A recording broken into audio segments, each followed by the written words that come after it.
Okay, तो I think मैंने mole concept में मोलर मास पढ़ा दिया है, बस आई रिमेम्बर पढ़ा दिया है मोलर मास। हाँ बोल दो जरा।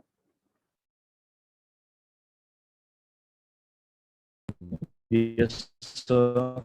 ओके, मोल भी पढ़ा दिया है, व्हाट इज मोल?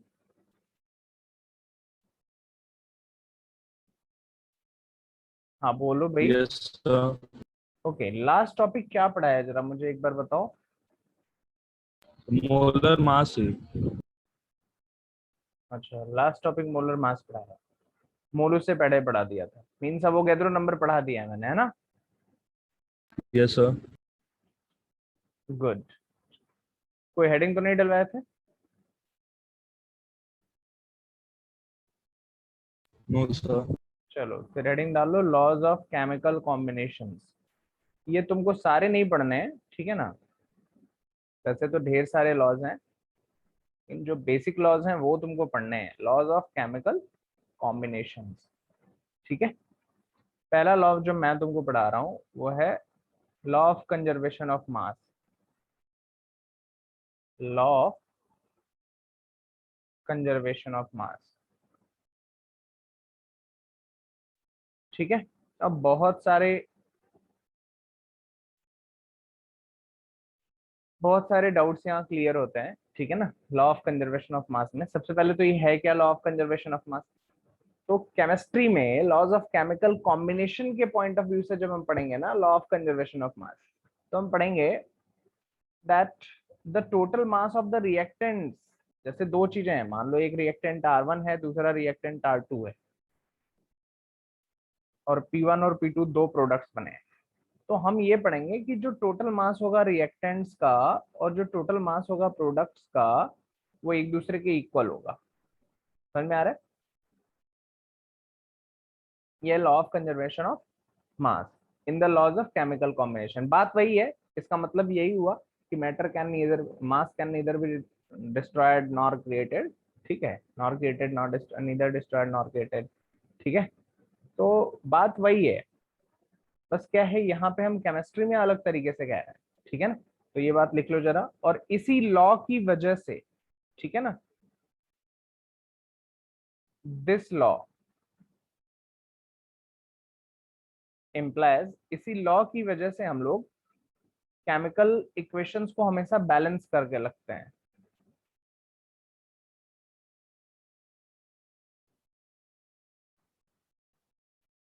ठीक है, क्यों रखते हैं बैलेंस करके? तो देखो अभी इस एग्जांपल से समझ लेते हैं। CH4 plus O2 gives out, क्या क्या बनेगा जरा बोल दो तो, किसी को पता है? चलो कोई बात नहीं, मैं बताता हूँ। जब भी ये कार्बन और हाइड्रोजन के मिक्स्ड कंपाउंड्स होंगे ना, यानी कि हाइड्रोकार्बन्स होंगे, यानी कि ऐसा कोई कंपाउंड होगा जिसमें केवल कार्बन और हाइड्रोजन दिखेगा, उसका ऑक्सीजन से रिएक्शन कराने पे, मीन्स उसको बर्न करने पे बस दो ही चीजें बनती हैं, एक कार्बन डाइऑक्साइड और दूसरा वाटर, ठीक है। अभी देखो ये बैलेंस्ड नहीं है रिएक्शन, ये बैलेंस्ड नहीं है, नहीं है ना, नहीं है ना भाई? No sir. ओके, अब CH4 का अगर मैं मास यहाँ पे कैलकुलेट करूं तो मास कितना आएगा CH4 का फॉर्मूले के अकॉर्डिंग, बताओ।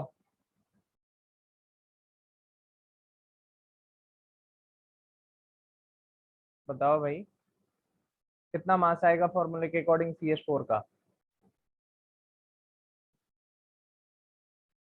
16। हाँ गुड, 16। और ऑक्सीजन का यहाँ O2 का कितना आएगा? 32। वेरी गुड, टोटल मास कितना हो गया? 48। Very good. अच्छा अब इधर देखते हैं, CO2 का मास कितना आएगा? 44। 44, ठीक है। H2O का मास कितना आएगा? 18। 18। टोटल मास कितना आएगा? 62। वेरी गुड, दोनों इक्वल हैं क्या? ये दोनों नो इक्वल है? सर। नहीं है ना, मींस यहाँ पे law of conservation of mass क्या हो गया, फॉलो नहीं हुआ, ठीक है। ये क्या हुआ, अगर इक्वेशन को मैंने बैलेंस नहीं किया तो इसने फॉलो नहीं किया, यानी कि इसको हम लिखेंगे, मतलब साइंटिफिकल टर्म में लिखें तो लिखेंगे doesn't hold good the law of conservation of mass. क्या लिखेंगे, doesn't hold good the law of conservation of mass. समझ में आ रहा है, क्योंकि इसमें total mass of the reactant total mass of the product के इक्वल नहीं आया, ठीक है ना।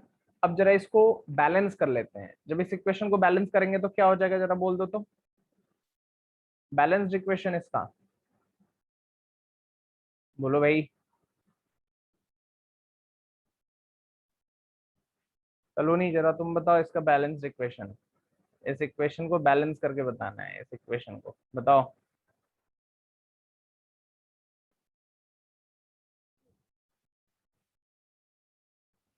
चलो नहीं बता पाओगी, यस आलोक बोलो। CH4 2O2 CO2 plus 2H2O। ठीक है, चलो नहीं बोला करो, देखो CH4 plus 2O2 gives out CO2 plus 2H2O, ये इसका बैलेंस्ड इक्वेशन हो गया, ठीक है ना। अब अब इस बैलेंस्ड इक्वेशन के अकॉर्डिंग जरा देखते हैं, यहाँ पे CH4 के अकॉर्डिंग मास कितना आएगा 16। अच्छा यहाँ O2 2 हो गया, तो मास कितना आएगा टोटल यहाँ पे, कितना मास आएगा, अरे बताओ भाई। 62 64 64, हाँ 64। अच्छा यहाँ CO2 का मास उतना ही रहेगा 44, H2O का मास उतना ही रहेगा लेकिन 2 हो गया, इसलिए टोटल मास यहाँ पे कितना हो जाएगा 36। इसका टोटल मास कितना हो गया, अब कितना हो गया, 80 वेरी गुड। और यहाँ पे टोटल मास कितना हो गया 80 80 हो गया, ठीक है। तो इक्वेशन बैलेंस करते ही मेरा law of conservation of mass hold good हो गया, ठीक है ना, मतलब फॉलो करने लगा इक्वेशन, इसीलिए केवल इसीलिए इक्वेशन को बैलेंस करते हैं। अब अगर ये कभी क्वेश्चन पूछा जाए तुमसे कि केमिकल इक्वेशंस को बैलेंस क्यों करते हैं, तो उसका आंसर होगा to hold good the law of conservation of mass. समझ में आ रहा है, yes sir.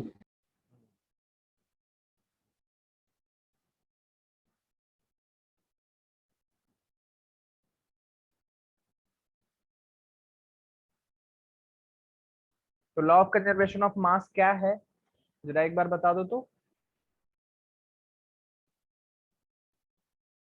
Total mass of reactant is equal to the total mass of the product. Very good, the total mass of the reactant is equal to the total mass of the product, ठीक है, good. और ये पूरी बात लिख लो, फटाक से लिखो।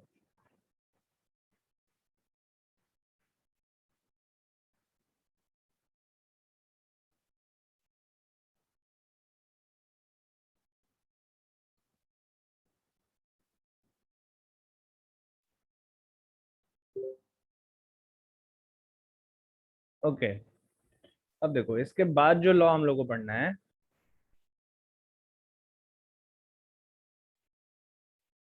Done, sir.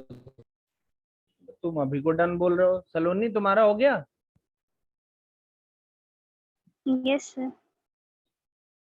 तो बताएगा कौन। हाँ अब नेक्स्ट जो लॉ हम लोग पढ़ेंगे,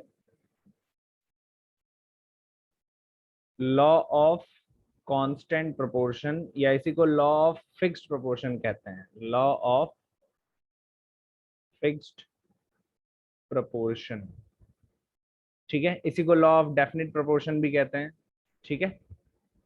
मींस कांस्टेंट के जितने भी टर्म्स हैं, कांस्टेंट का मतलब डेफिनिट फिक्स्ड, ठीक है ना। ये जो लॉ ऑफ कांस्टेंट प्रोपोर्शन या लॉ ऑफ डेफिनिट प्रोपोर्शन है, ये क्या कहता है, ये कहता है मान लो तुम वाटर ले आ रहे हो, वाटर, तो अभी क्या है ना कि वाटर तो तुम वेरियस सोर्सेज से ला सकते हो ना, कहाँ कहाँ से ला सकते हो, रेन वाटर हो सकता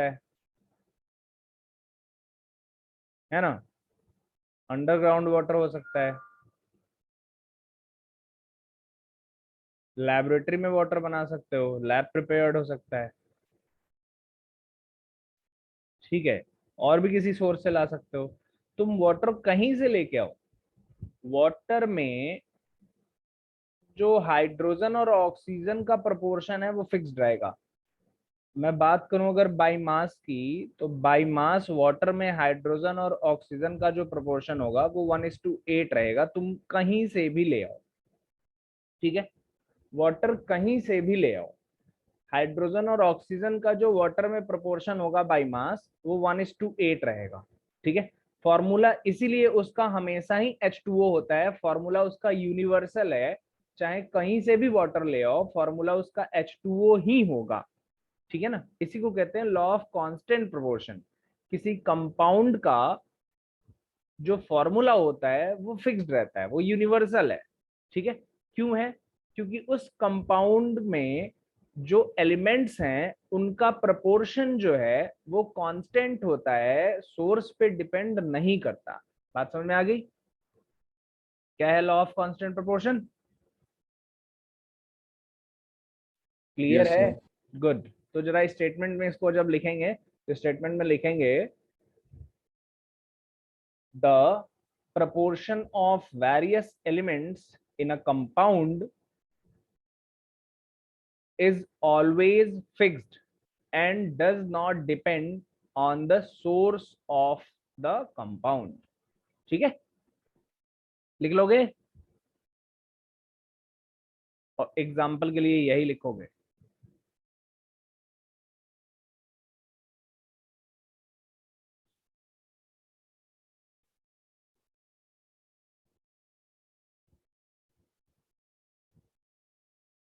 लिख लिया?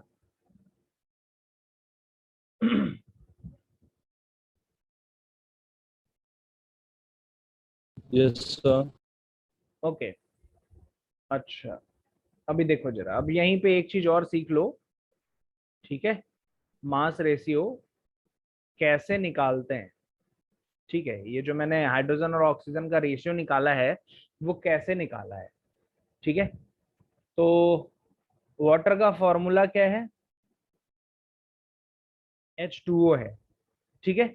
इसके हिसाब से अगर मैं वाटर के फॉर्मूले में हाइड्रोजन देखूं तो हाइड्रोजन का मास कितना आएगा? 2 × 1 = 2, है ना। अगर ऑक्सीजन देखूं तो ऑक्सीजन का मास कितना आएगा? 16 × 1, ऑक्सीजन का 16 होता है तो 16। अब हाइड्रोजन और ऑक्सीजन का रेशियो निकाल दूं तो कितना आएगा? 2:16 कितना हो जाएगा? 1:8। बात समझ में आ रही है ना? मास रेशियो कैसे निकलेगा? Yes, good. sir. अच्छा, ये मास रेशियो है, ठीक है। अगर हम percentage of mass, percentage occupancy की बात करते हैं ना तो वो बात अलग होती है, ठीक है। यहाँ पे ये दूसरी चीज भी सीख लो, percentage of element, percentage of element in compound. जब मुझे कंपाउंड में एलिमेंट का परसेंट निकालना है ना, तो अभी क्या है, फिर हम अब H2O का ही एग्जांपल ले लेता हूँ। H2O, इसके लिए सबसे पहले तो H2O का ही मास होना चाहिए, यानी कि वाटर का मोलर मास मुझे पता होना चाहिए। तो वाटर के हिसाब से H2O का मास कितना आता है? 2 + 16 = 18, ठीक है। अच्छा, अब परसेंट ऑफ हाइड्रोजन अगर मैं इसमें निकालूं, परसेंट ऑफ हाइड्रोजन, तो हाइड्रोजन का पूरे 18 है ना, टोटल तो 18 है, 18 में हाइड्रोजन कितना है बोलो जरा? 2 है। बाई किससे करेंगे? टोटल से, इनटू 100 करेंगे। समझ में आ रहा है कैसे निकाल रहा हूं? Yes, sir. तो ये परसेंट ऑफ हाइड्रोजन आ जाएगा 100/9%, ठीक है। इसको कैलकुलेट करते रहिएगा। अगर ऐसे ही परसेंट ऑफ ऑक्सीजन निकालूं तो देखो, अभी फिलहाल जब तक दो ही चीजें हैं तो मुझे सिंपल सा टेक्निक ये करना है, मैं 100 में से इसको माइनस करके निकाल सकता हूँ, ठीक है ना। लेकिन परसेंट ऑफ ऑक्सीजन मैं तुमको लार्ज मेथड से बता दूं तो 16/100 18 इंटू 100 ये आएगा, है ना। तो ये आ जाएगा 8/9 इंटू 100, ठीक है, यानी कि 800/9। बात समझ में आ रही है ना।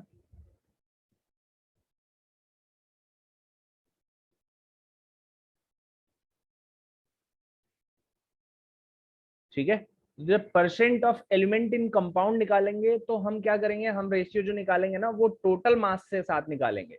लेकिन जब हम एलिमेंट्स का रेशियो निकालेंगे, ratio of elements, mass ratio जब निकालेंगे तो हम सिंपली उनका आपस में रेशियो निकाल देंगे। क्लियर हो रहा है, ये दोनों लिख लो लिख लो, क्लियर हो जाएगा। और लिख के डन बताओ।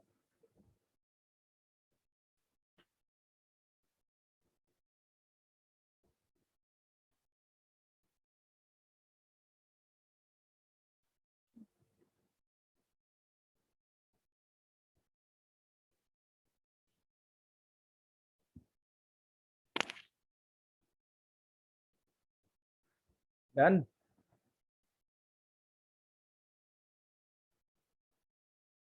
Done, sir. गुड।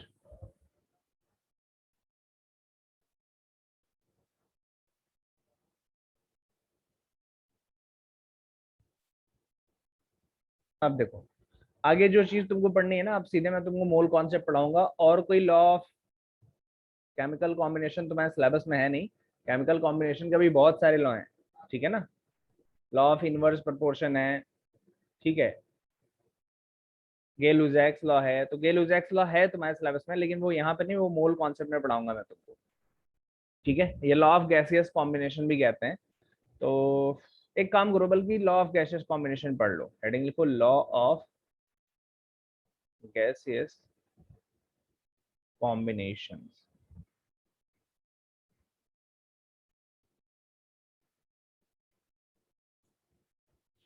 अब देखो ये लॉ ऑफ गैसियस कॉम्बिनेशन क्या है।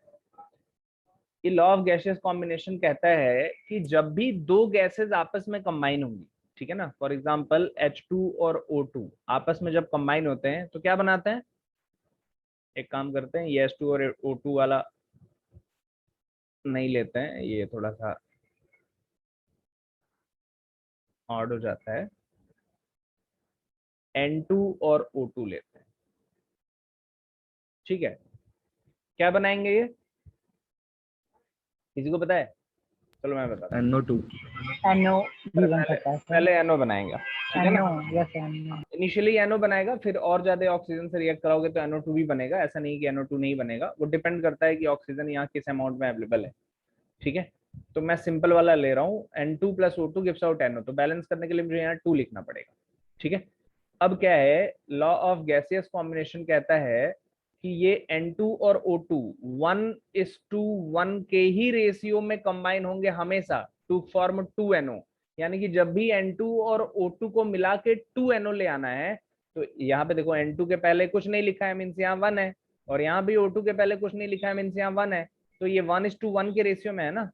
यहाँ ये वाला सिंबल नहीं लगाएंगे, ये अपवर्ड वाला सिंबल रिएक्टेंट के साइड में नहीं लगाता है, ठीक है। यहाँ लिखते हैं, अगर लिखना हो तो गैस ऐसे लिख देते हैं G, ठीक है। तो ये 1:1 के ही रेशियो में मिलेंगे हमेशा। अगर इसको 2:1 कर दोगे ना तो फिर NO नहीं बनेगा, कुछ और बन जाएगा, या 1:2 कर दोगे तो कुछ और बन जाएगा।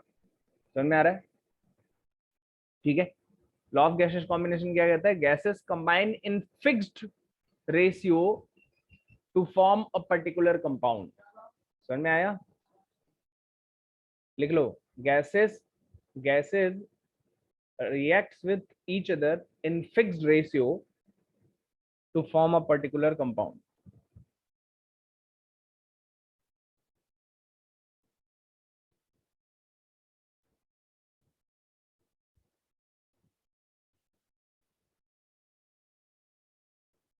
Done.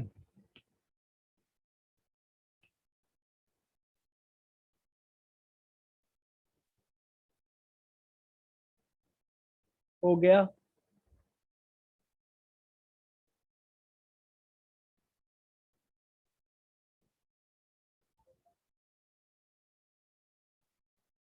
Yes, sir.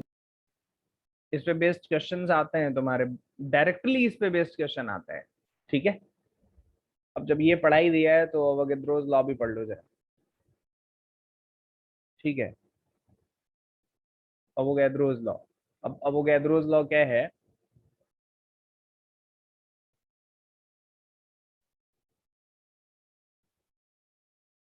अवोगाद्रोस law explain करता है दैट कोई सा भी गैस हो,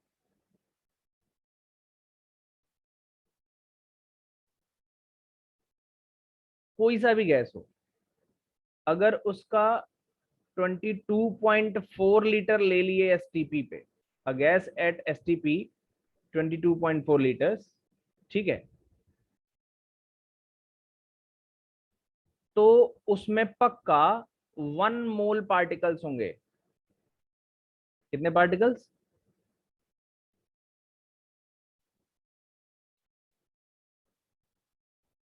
समझ में आ रहा है?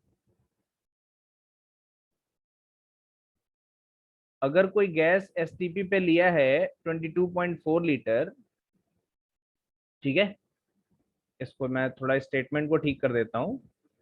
तुम्हारे स्टेटमेंट लिखने के लिए ऐसे नहीं लिखोगे, ऐसे लिखोगे 22.4 liters of a gas at STP always contains 1 mole particles। बात समझ में आ रही है? Yes, sir. गुड। यानी कि अगर मैं 22.4 लीटर्स लेता हूं ना किसी गैस का एसटीपी पे, तो उसमें 1 मोल पार्टिकल्स ऑफ दैट गैस होंगे। क्लियर है? तो ये कॉन्सेप्ट भी लिख लो जरा। Yes, sir. ये कॉन्सेप्ट लिख लो, उसके बाद अब जरा एक क्वेश्चन का आंसर दो, ये लिख करके मुझे बताओ। डन।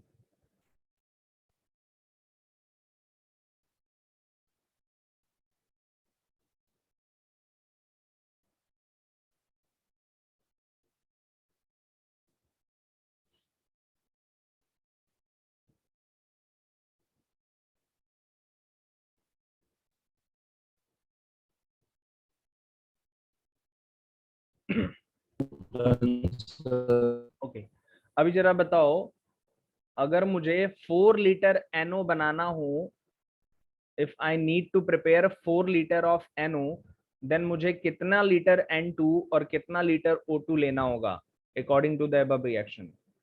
ये जो रिएक्शन अभी लिखा था, N2 plus O2 gives out 2NO, ठीक है ना। इस रिएक्शन के according if you need to prepare 4 litre NO, अगर तुमको 4 लीटर NO बनाना है, then how much N2 and O2 required? बताओ, बोलो भाई।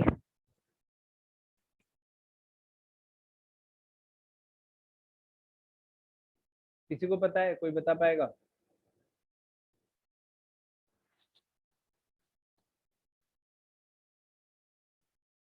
नहीं बता पाएगा कोई? अरे बोल दो कि नहीं बता पाओगे तो मैं बताऊं।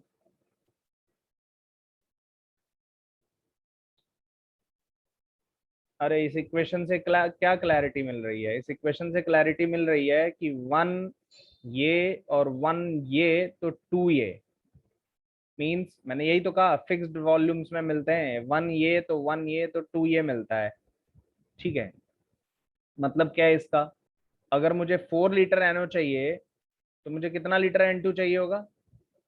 2 litre N2 and 2 litre O2। समझ गए? समझ में आया? Yes, sir. गुड। तो इसका आंसर लिख लो, 2 litre N2 and 2 litre O2 is required.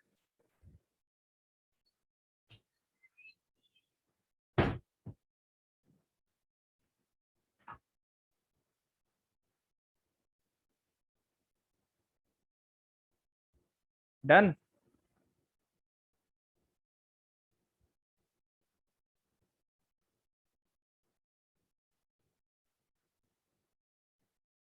Done. Yes, sir. Okay. Yes, sir. ऐसे ही बहुत सारे क्वेश्चन तुम्हारे बुक में हैं, उनको सॉल्व करना अभी, ठीक है ना। अब आगे हम तुमको डायरेक्टली अब मोल कॉन्सेप्ट पढ़ा रहे हैं, ठीक है। मोल्स तुमको निकालने आ गए। अच्छा, अब एक कॉन्सेप्ट और समझ लो, अगर मैं बात करूं 1 मोल की, ठीक है, तो ये 1 मोल किस किस चीज के बराबर होता है? ये 1 मोल बराबर होता है मोलर मास के, ठीक है ना। ये 1 मोल बराबर होता है अवोगैड्रो नंबर के,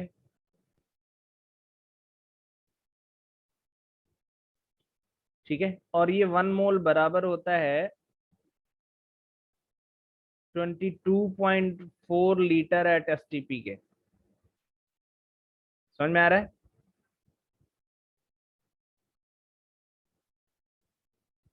ये चीज बना लो। अब 1 मोल मीन्स हो गया मोलर मास या अवोगैड्रो नंबर या 22.4 litre at STP. Avogadro number means कितना, कितना होता है ये नंबर की वैल्यू कितनी होती है सलोनी?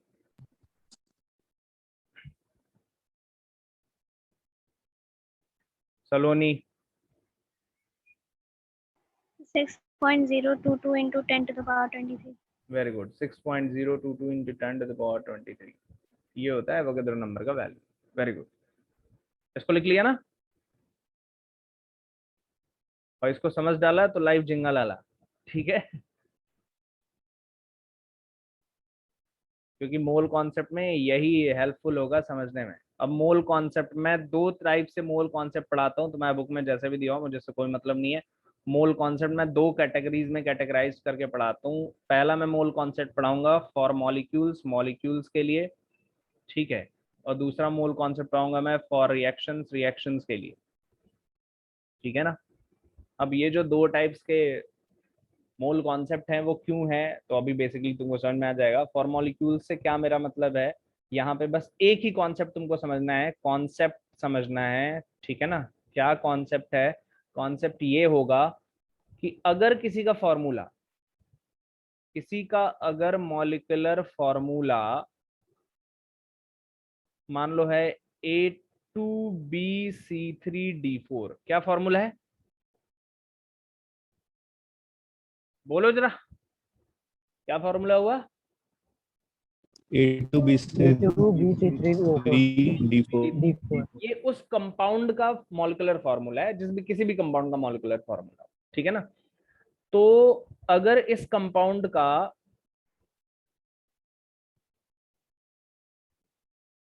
1 मोल लेंगे हम, ठीक है ना, तो उस 1 मोल में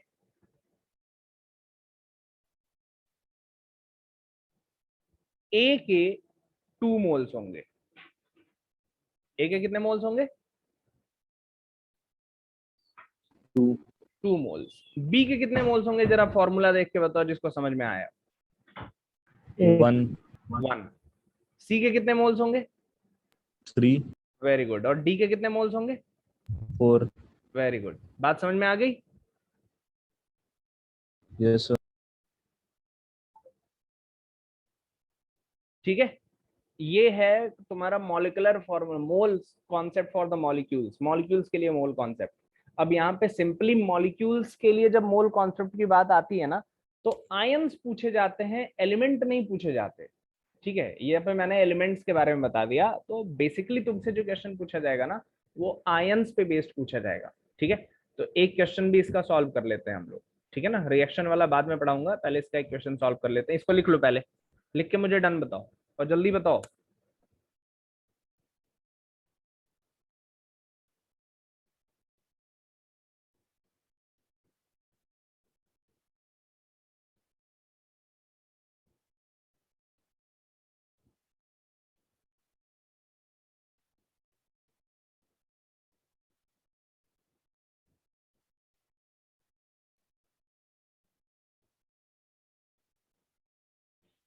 हो गया? Yes, sir. गुड। अब देखो क्वेश्चन आएगा, एक क्वेश्चन लिखो जरा, फटाक से लिखो question. Calculate the number of, calculate the number of hydrogen ion and sulphate ion, hydrogen ion and sulphate ion Calculate the numbers of hydrogen ion and sulfate ion in 98 gram H2SO4 aqueous solution.